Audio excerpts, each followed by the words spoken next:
Hey everybody, it's Black Pinoy. You know what time it is.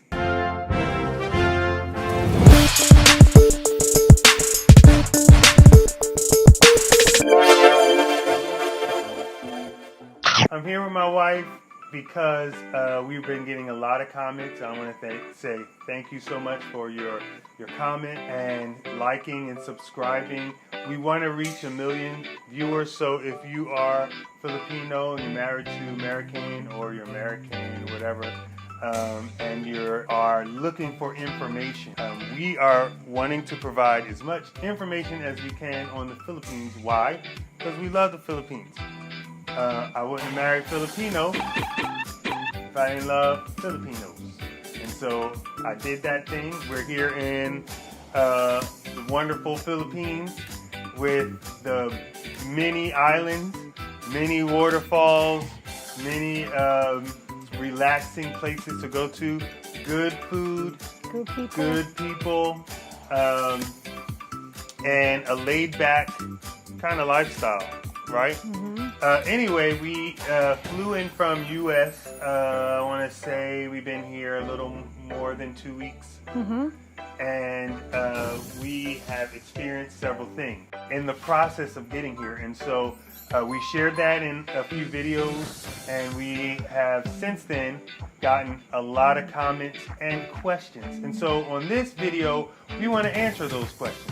We're going to pick maybe 10 and then just answer them. So first and foremost, if you are American and you only have an American passport, whether you were born in the Philippines, this could be an answer to 2 questions. Yeah.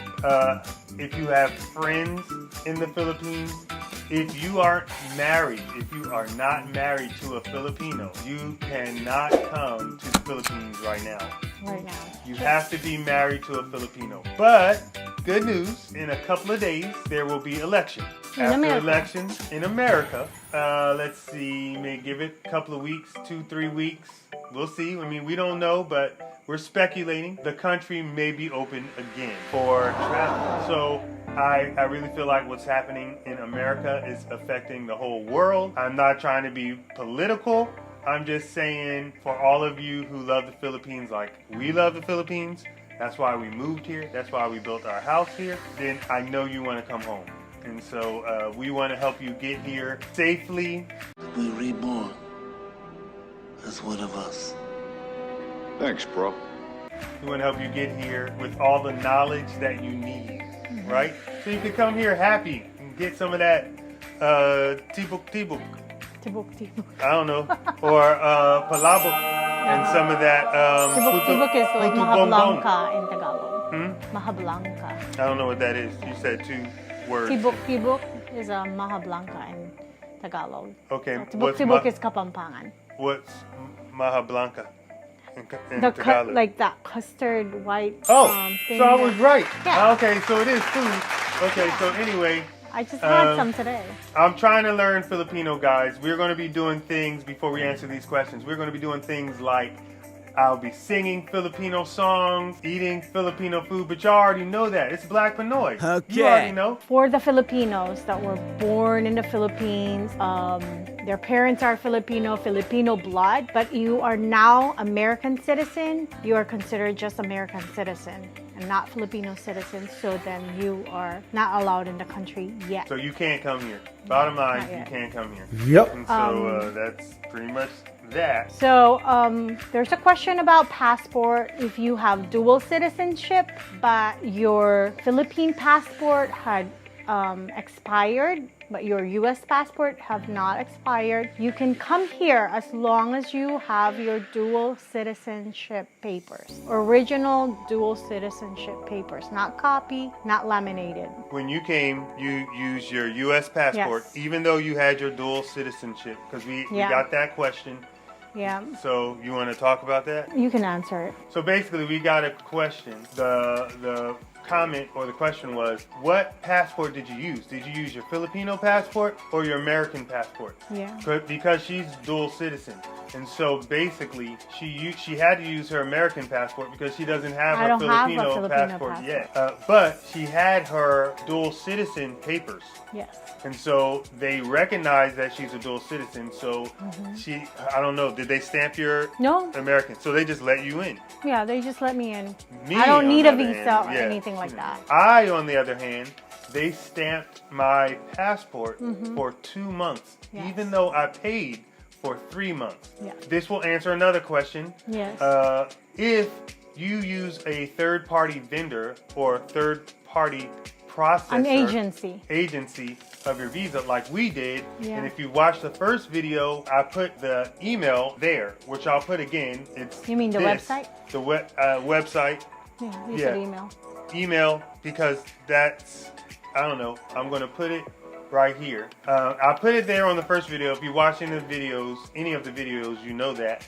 But if you're new, I would encourage you, watch those videos because we're giving a lot of information. I had to pay $400 for the processing fee. It was $400 because of COVID. That's what they'll tell you, because of COVID. So you're paying for the expedite fee along with the Regular highest fee that you can pay to get your visa processed. Another question. Hotels. You want to talk about hotels? If you're traveling to Manila or to Clark, they have their designated hotels that you can choose from. And it has to be in the list because the attendant at the airport actually took our reservation and went to the list and made sure that it's one of the listed hotels that we reserved from. Get a hotel that has Wi-Fi. Yes. Because if you don't have Wi-Fi, you might get your test results back in less than 24 hours. And so if you don't have Wi-Fi, you're going to stay paying for a hotel for 2 days, 3 days, 4 days, or however long you choose. Because they will require you to have at least or minimum of 2 days hotel reservation. And that's basically what we did. We had 2 days hotel reservation. And it was accepted in Seattle airport by the attendant. But yet, we got our result via email from whoever sent it. It came from, it definitely came from, the testing and everything at Clark Airport. But anyway, we got the result less than 24 hours the next day. And so we basically went home right away. The cool thing is we don't have to show our papers saying that we tested negative once we leave the hotel. You have to show the hotel so you can leave the hotel. Yeah. But after you leave the hotel, you might as well have been living here your whole life. Yeah. No one's going to but we carry it when we go outside because we don't have a quarantine pass. So we were told that we need to make sure that we show the negative result if we get stopped or something like that. Because my family was asking us about getting a quarantine pass. And I said, we don't have one and nobody told us to get one, right? But anyway, we haven't been stopped at all. Nope. Like, what's happening here in the country, everything is like smoothing down or slowing down with the strictness because it's lightening up. It's lightening up. Because many barangays are opening. Correct. And a lot of stores allow people to, not have to wear face shields. Right now, like the mall, SM Mall, Marquee Mall, they want face shields. They want face shields upon entrance, but a lot of people are like, just leave it on their head. A lot of people that are concerned about their health and they keep it. So it's basically, but once you enter, it seemed optional because nobody really stopped people from like, hey, fix your face shield or I'll kick you out of the mall or anything like that. So it's cool. And then, we want to give you guys peace of mind. Yeah. We want to make this process easy. So I would strongly encourage you, don't look at the media. Don't look at that because they're going to say whatever they want. And then you're going to find out the truth. If you can actually travel and you go through the process of filling out your paperwork and you finally get here, you're going to be like, What? what? It's not like what I saw on the news, because it's not. Well, we were told by our family members that it was pretty rough during the like GCQ, like Yeah. the quarantine time. Yeah. They were locked not it down. allowed. Yeah, they were not allowed without having a quarantine pass. That's not happening now. No, all that's passed. Let's see. There was another question. Oh, there was a comment. Someone said, look, my husband is going to really have to be patient through this process. And I want to tell you guys, look, you do have to be patient, because they're not getting all the information that like we already knew when we were in US. And so you have to be really flexible and patient. And Yeah. and let me tell you, if you can be flexible and patient, it will be worth it. Yeah. Once you get here and then you sit down and then you get some home cooked lumpia or some home cooked sopas or something like that, or pancit or something like that, and then you go to Jollibee or something, I don't know where you would go, and you go, there's nothing like the taste of this. Get some papaya. Yep. And You're going to be like, yeah, it's worth it. You're going to forget. Manga. Yeah, you're going to forget all that stuff you had to go through to get Yeah. here. You're going to forget getting stuck up in your nose to get tested, and then stuck down your throat to get Yeah. tested. You're going to forget all that stuff. So it's well worth it. Let's see here. So we do try to answer every questions that we get. To answer another question, this may be the last question. Someone asked, do they have to fill out the form online for the U.S. passport visa.com thing? You have to print it out, fill it out, and then send it to them. They leave their address. The place is in California. The staffing there, they were really, really nice. And so when you're filling out your paperwork, be nice to them, because they're getting thousands of requests. And so your attitude might determine your processing getting done faster. And so I would say that you have to you got to print out the paper and then fill it out, turn it in with your marriage certificate, all the documents, all the requirements that they have there.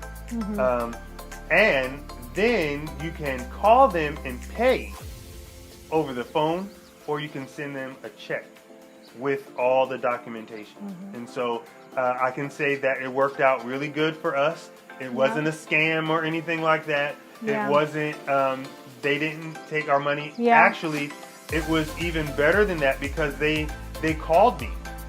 They called me and they let me know that they got my information. Also, I was calling them every other day. I wasn't bugging them. I just wanted to make sure that they knew that I had a heightened interest in making sure I was doing everything right. You were asking, did I miss anything, or and And of course wanted to make sure that you got everything done. And so they started calling me. Yeah. They were like, "Sir, we processed your thing. Sir, we want to let you know that everything is done, and we're going to be mailing your whatever back to you." So, and although we felt I can't say it. Vulnerable. Although we felt vulnerable because we were giving them so much information, no identity theft happened at all for us. Our bank account are still great. There's no what do you call that? Withdrawal that we didn't do. So it's good. So basically, I'll translate. We sent the paperwork in, and they proved they weren't a scam. Yeah. Hopefully we answered some of your questions, your main concerns. We gave you a little bit more peace of mind. I would say the airline that we traveled with, it was great. It was good. We traveled with Asiana, and we didn't feel like they weren't treating us like we needed to be quarantined. When we landed in the airport, we got to the airport, there was hardly anyone there. We had a 20-hour layover. We got a hotel. That's all in video 3. The process Video was 2. Video 2. The process was very simple and easy, and they were very helpful. So if you're hearing things like, are you going to be tested in Korea? No, they don't test you. Or they didn't test us. Or do Korea. you need to be tested prior to, leaving U.S.? You don't have to. Korea also is not requiring it. Philippines is the only one that's requiring it right now. Hopefully, we're really hoping a lot of this process that we felt unnecessary, but the government feels necessary, that it will, It'll blow slow over. down and, loosen up a little, and then it'll be much better process for everybody. Yeah, there was someone commented, they were like, I gotta go in January. Can I use my U.S. passport? Obviously, no, you can't, but maybe you can. Because it might lighten up. Because they're just U.S. Because citizens. they're just U.S. citizens. Yeah. And they have friends here. And I was like, look, I have friends here too. And if I could get here just off of my friendship, I would use it. Oh, I want to address another comment. Someone asked, they watched the videos and they took note of when my wife said that she had vertigo. Oh, the vertigo. And they said, can we use that? Yeah. Why not? And so... Well, we didn't lie because we didn't lie because in the past she did struggle with it. Yeah. So if you have a spouse Yeah. that may have some medical issues, use that to your advantage so they don't separate you and put two of you in Two separate rooms. hotel. That's one of the things, I love Philippines. There's some things that happen here that don't make any sense to me. Yeah. That's one of them. It's like I live with her, I sleep with her. I travel. We came here together. Yeah, we traveled the whole entire time. Yeah, the whole trip we were together. Now when we get to the Philippines, you want to put us in two different rooms until we get our test results back. And then when we get it back, we're going to be together walking out. So I didn't understand that. There's probably Thank God a we didn't have to legitimate do reason that. why they do that. But if they have a medical condition, you can use that because they're not going to ask you for paperwork. Yeah. They're not going to say, give me a doctor's note. They're not going to do that. They're just going to say, oh, really? Okay, you can stay in the same room. Well, we were asked, do you have a medical certificate? I'm like, no, we didn't know I needed one. So. Also, we stayed at a less expensive hotel because we wanted to stay at a hotel that was really close to where we already live. So if you stay at a higher end hotel, you may not get that privilege. So, that's true. So that's just something to keep in mind. If you can put up, all I would say is if you're getting a hotel, get one that has Wi-Fi, get one that has air conditioning. Yes. The food, I love the food. My wife didn't completely love it. I had I got sick corned from beef it. salon. It was amazing. Well, so she didn't like it, but I I loved actually was nauseous and actually, it. I wasn't nauseous. I was full. What is that? What's full? Busog ako? Busog. Busog ako. Yeah. Busog ako. I was. And then masarap. No. Masarap. It didn't sit tapos well, I should busog say. ako. It didn't sit well for me. Yeah, so anyway, guys, we love you. Keep liking, keep subscribing, keep leaving comments. Also, if there's anything particular that you want us to do a video on, let us know. We'll do a video on it. Yeah. So yeah, leave your comments. Make sure you spread the word out because we are working this. It's just me and her. We're not with the big boys yet. The people who have their own special teams that are doing everything and helping them, and they can just shoot videos. No, we're doing everything, and it's okay. We'll do it. But we want to reach a million likes, subscribes, right? Something like that, right? whatever it is, we're trying to do that. And so anyway, love you guys. Black Pinoy. I can go Black Pinoy or Black Pinoy. And then my Pinay. wife, I'm a Black Pinay. Pinoy, Black Pinay. Yeah. And that's it till the next video. Deuces.